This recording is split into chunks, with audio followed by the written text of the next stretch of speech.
Starting first, Pete Bounds and Jevon Walmsley. Of course, that is the big news, that Ben Birchall with his new passenger Kevin Rousseau unable to take the start after an accident in qualifying. We'll run you by the details of that in a moment. Here are the Crow brothers, 3 podiums on a great run of form this week. What can they do? That was Reeves and Wilkes getting ready to go, and this is Bounds and Walmsley out well into the lap already, down at the bottom of Bray Hill. Coming up to Ago's lead. This always looks so nervous, doesn't it, on the sidecar outfit? Just a little bit of air. And riding on board now with the Crow brothers down Bray Hill.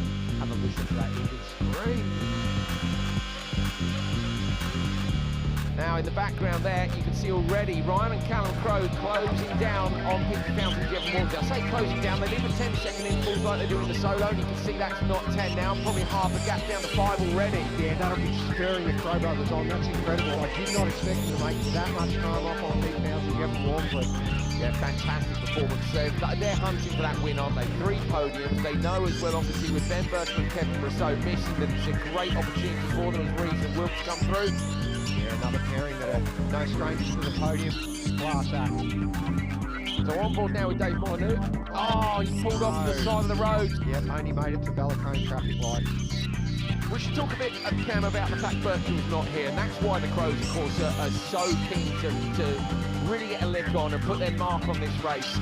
They were challenging the Birchall brothers last year. Ben Birchall, of course, has now got a new passenger in Kevin Rousseau, because Tom Birchall has joined the Keaton Plus commentary team. He decided he doesn't want a passenger around there anymore. I think that's fair with the number of wins they have. Absolute TT legends. But Ben wants to carry on. Unfortunately, here in Kevin, a mechanical failure during practice week.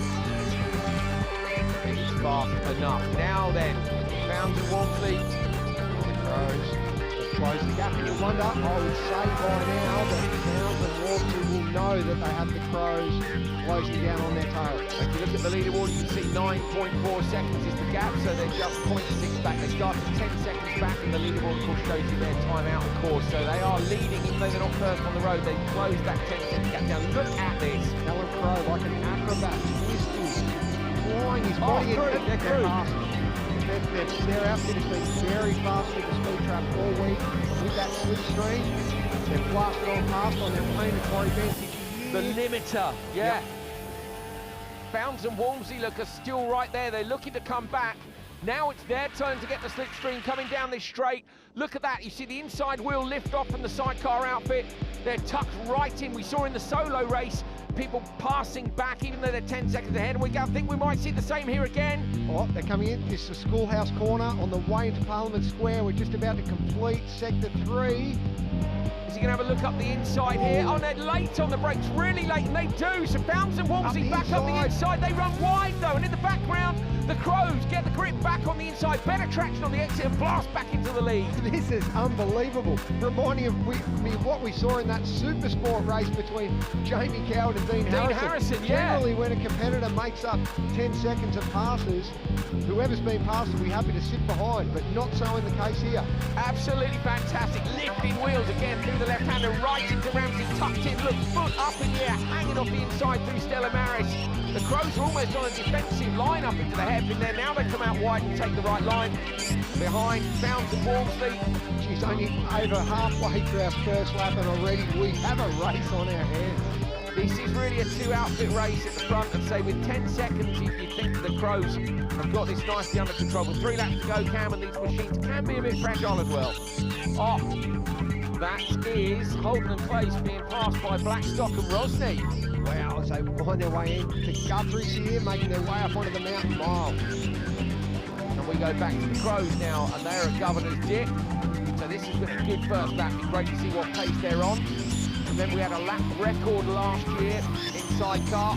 Yeah, the 120 mile an hour mark was eclipsed. Never thought we'd see that eclipse, and it was by the Birchalls, and also then later by Pete Bounds and Jevon Walmsley.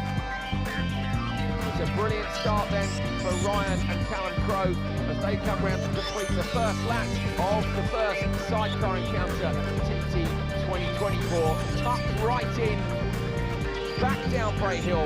Can they hold on and take their first ever victory on the Isle of Man? Oh, what an exciting prospect we have on our hands here. Manx Brothers, local lads, leading the sidecar TT. This is only, heading into this race, and it only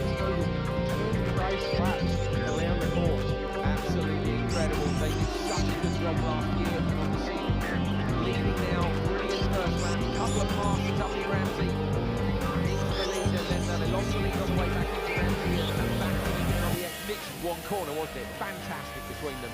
Reeves and Wilkes. Alison Clement, World Championship pairing.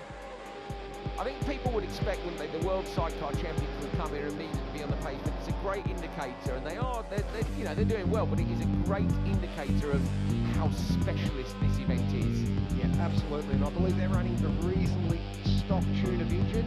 Just for reliability this year is about working out which way they go, but boy, that's an exciting partnership for the future, isn't it? Look how smooth they look. Crow brothers coming through onto Glen Crutchery Road. They've got one lap to go to take their first ever Isle of Man victory at home on the island on which they live. It would be a brilliant, brilliant result for them. Blasting down over the start-finish line. What's their lap speed for this first flying lap? Look at the times coming through. 119.8 Yeah. Now, well, that's a PB for those boys. That's an incredible time. Just 12 months ago, we were wondering whether you'd ever see the first 120-mile-an-hour lap, and those boys are knocking on the door. They're setting a sensational 119.8. If they get 2 flying laps, will they consolidate for what looks set to be their first TT victory, or will they keep their head down and try to eclipse the 120-mile-per-hour mark? On board with Holden and Clace as we see Ellis and Clement come through. Cam, they've passed quite a few outfits now to be at this position on the road. They certainly have. They just keep improving this pairing. What a sensational finish they're set to get in their debut TT sidecar race.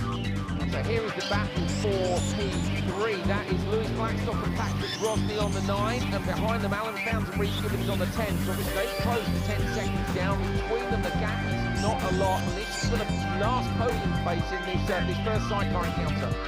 Yeah, Blackstock and Rosney, they've never been on the podium. They had a P4, but of course Alan Founds has been on the podium, but Reece Gibbons, his newcomer sidecar passenger, has not. Well, that'd be an incredible result, wouldn't it? Especially for a newcomer. They can just sit tight now, Cam. They've made up that 10 seconds. You know, can follow them home, really, and not take any risks. But it's all about these two. The Crow brothers, the last time it was a Manx win on the island was Dave Boller in 2014. The last time it was a pair of Manx win was 2009. It is a first TT win for Ryan and Callum Crow at home. What a brilliant result. Their whole family, the whole island will be